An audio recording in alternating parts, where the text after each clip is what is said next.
today we're going to show you some of the best free things to do in Whangarei. And we have a couple of things planned because the weather may end up being rainy at some point. So just in case, we've got a backup plan.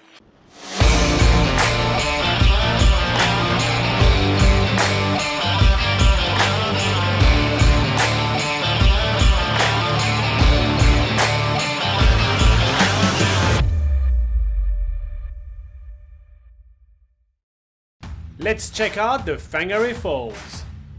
There's the first viewpoint over there.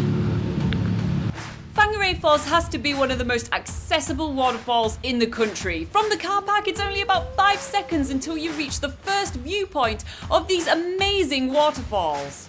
The first viewpoint is right above the stunning waterfalls, and it gives us an amazing views above those 26-meter tall waterfalls. It is one of the tallest waterfalls that we get to go so close to. It's a really impressive sight. It doesn't take long for Robin to get a little too close to comfort to the edge of those waterfalls, but luckily this is not the only viewpoint that we have access to of the Whangarei Falls. There's a whole loop walk that goes right around the falls to various different viewpoints, so we have plenty of opportunities to snap up some photos.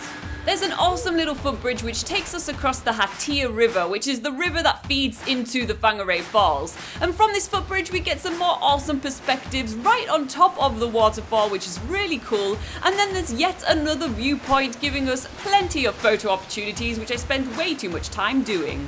Laura, I've been there for 15 minutes already taking pictures. And we haven't even been in front of the waterfall just yet. It's almost every about 15 meters that there is a new viewpoint toward the waterfall. It's quite awesome to get so many different angles on one single waterfall, and that's because, well, you know, the ground is going way down, and that is where we're going to be ending our walk, all the way at the bottom, at the base of the waterfalls.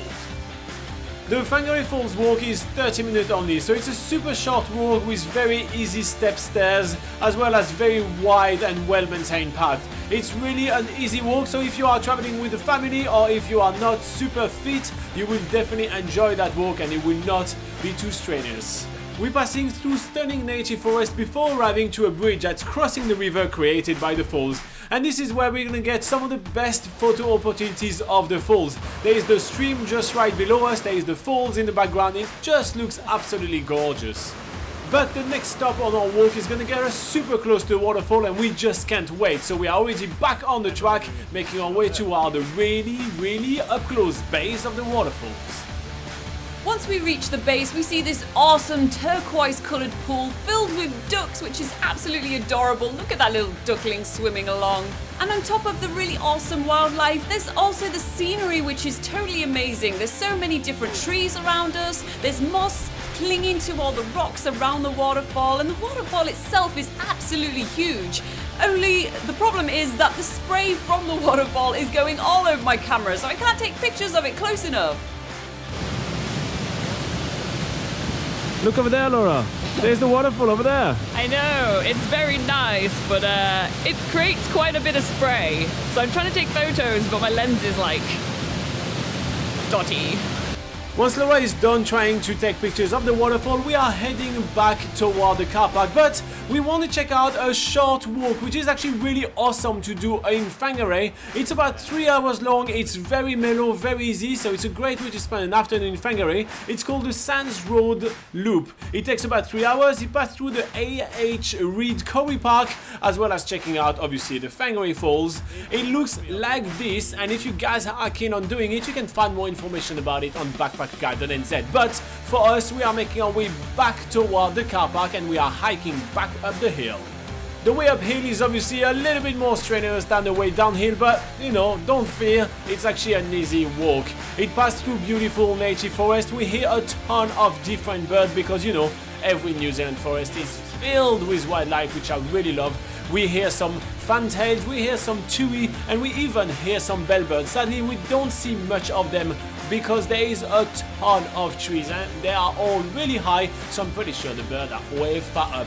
However, Laura has a really keen eye and check out one blackbird. This one actually looks brown, but that's because it's a female. Whangarei Falls is probably one of the most iconic attractions in Whangarei and definitely has to be a must-do. What's more, it's absolutely free, but we're going to be heading on to our next free activity of the day. Next, on day 337, oh my god, that's been so long, part 2, we are taking you to Botanica, which is an awesome fernery in Whangarei. If you guys don't know what a fernery is, it's basically where you grow ferns and other native plants in New Zealand, as well as some exotic ones. Check out this video tomorrow on New Zealand's biggest gap year, and don't forget to subscribe. We take some time here to grab a few shots and shots. Wow, that is your best joke to date, Laura.